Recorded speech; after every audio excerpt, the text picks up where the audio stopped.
मान्यवर सभी गण्यमान्य जनों को मेरा सादर प्रणाम।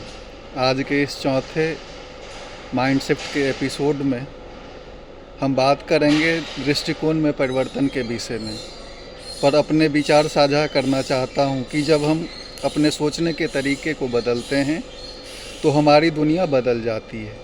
इस परिवर्तन की गहराई को समझने के लिए हमें धार्मिक ग्रंथ श्रीमद् भागवत गीता और रामायण से श्रेष्ठ उदाहरण और क्या हो सकता है। पहला उदाहरण भगवत गीता से अर्जुन का मानसिक परिवर्तन।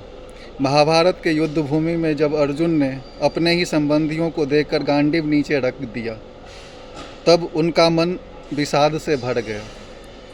यह एक नकारात्मक मानसिक स्थिति थी जिसमें वह निर्णय नहीं ले पा रहे थे।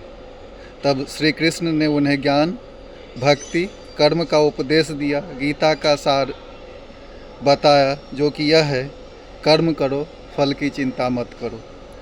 यहाँ अर्जुन का शिफ्ट माइंडसेट हुआ और वह भ्रमित योद्धा से एक दृढ़ संकल्प वाले कर्मयोगी बने।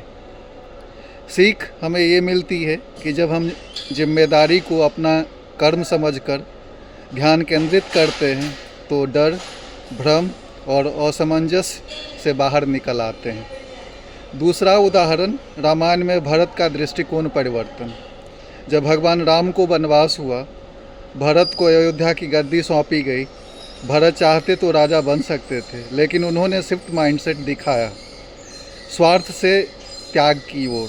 उन्होंने राजगद्दी को भगवान राम की चरण पादुका को समर्पित किया और स्वयं तपस्वी जीवन जिया।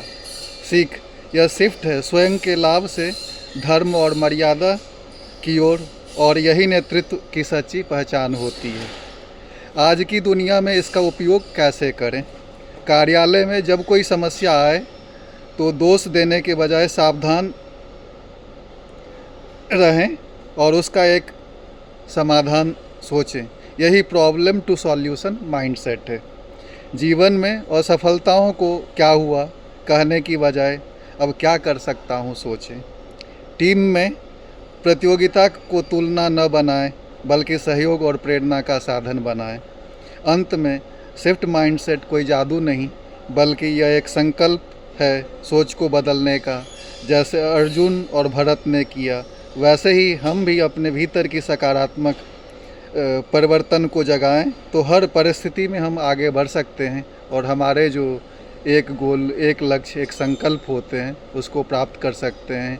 जय हिंद। और आप लोगों को अच्छा लगे तो ज़रूर लाइक, सब्सक्राइब कीजिए। Thank you so much.